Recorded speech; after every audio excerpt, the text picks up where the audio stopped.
সাতক্ষীরায় পরপর মন্দিরে চুরির ঘটনায় সংখ্যালঘু সম্প্রদায়ের মধ্যে বাড়ছে উদ্বেগ। জেলার কেন্দ্রীয় মন্দির মায়ের বাড়িতে গভীর রাতে দুঃসাহসিক চুরির ঘটনা ঘটেছে।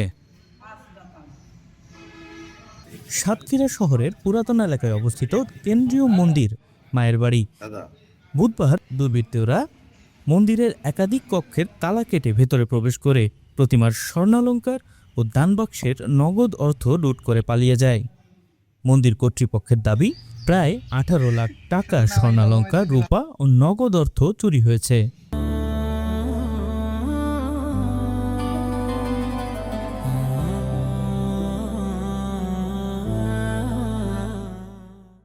আমরা 5টা তালা মেরে গেছি রাত 9:30টার দিকে। তালা মেরে গেলেই আমরা বাড়ি গেছি। আমরা সকালবেলা শুনি যে মাছ ধরে চুরি হয়ে গেছে। সম্পদ যাতে উদ্ধার করতে পারি, না পারলে কিন্তু এখানে যে সনাতনী তাদের ভিতরে যে ভয় ভীতি কাজ করবে, তারা কিন্তু এখানে সেই স্বাধীনভাবে বসবাস করতে পারবে না। ইতিমধ্যে আমাদের সাতক্ষীরা শুধু প্রত্যেকটা মন্দিরে ইতিমধ্যে একদিন আগে কাঠিয়া মন্দিরে 4-5টা মন্দিরে ওরা তালা ভাঙ্গিয়া এই সংঘবদ্ধ এরা একটা চোরের গোষ্ঠী কাজ করতেছে, তাই না?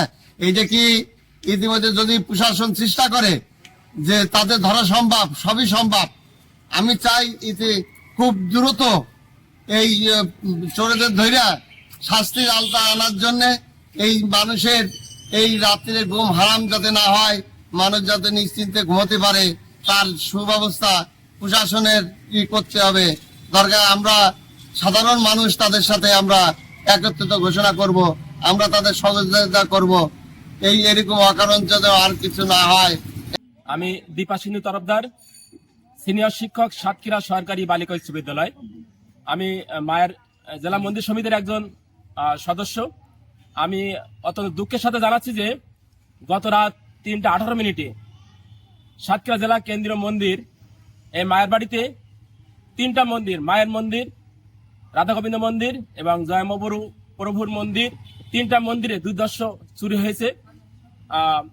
এই শুধু এখানে মায়ের মন্দির নয়, এর আগে কয়েকটা মন্দিরে পরপর চুরি হয়েছে। দিন দিন এই চুরির প্রভাব বেড়ে চলেছে। এর একমাত্র আমি কারণ মনে করি যে প্রশাসনের সঠিক পদক্ষেপ না নেওয়ার কারণে। চুরি হওয়া সামগ্রীর মধ্যে রয়েছে স্বর্ণের বালা, দুল, চেইন, রূপার অলংকার সহ বিভিন্ন মূল্যবান জিনিস। সিসিটিভি ফুটেজ বিশ্লেষণ করে ঘটনাটিকে পরিকল্পিত অপরাধ বলে ধারণা করছেন সংশ্লিষ্টরা।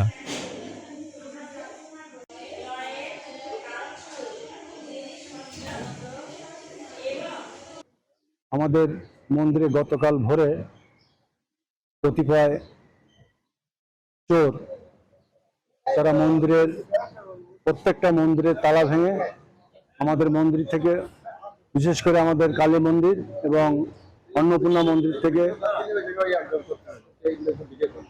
সোনা, রূপা সহ নগদ কিছু অর্থ তারা চুরি করে নিয়ে গেছে।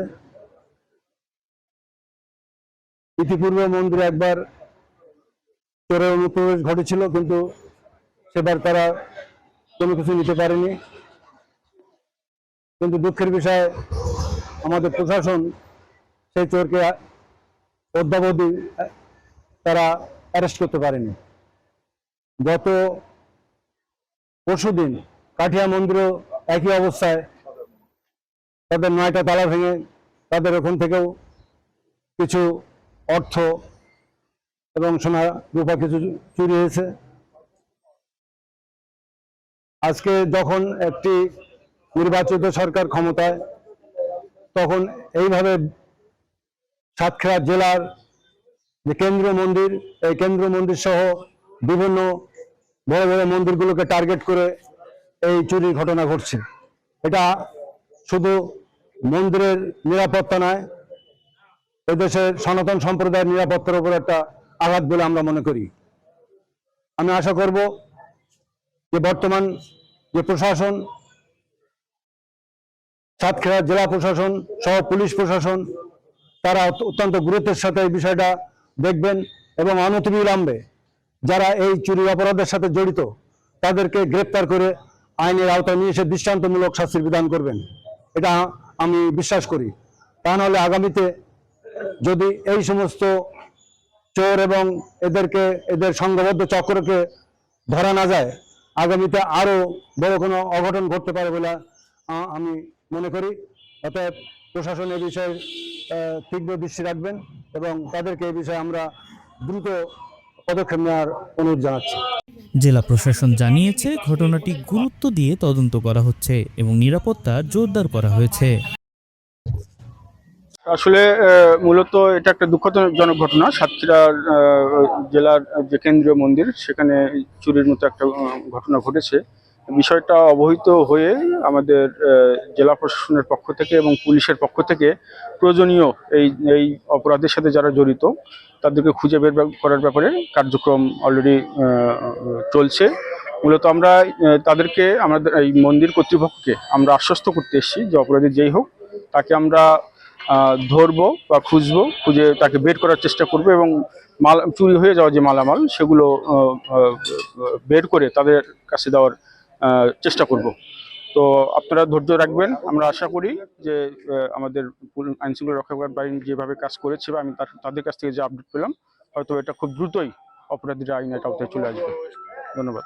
পরপর মন্দিরে চুরির ঘটনায় নিরাপত্তা নিয়ে উদ্বেগ বাড়ছে সংখ্যালঘু সম্প্রদায়ের মধ্যে। দ্রুত জড়িতদের গ্রেপ্তারের দাবি স্থানীয়দের। Desk report, channel 24।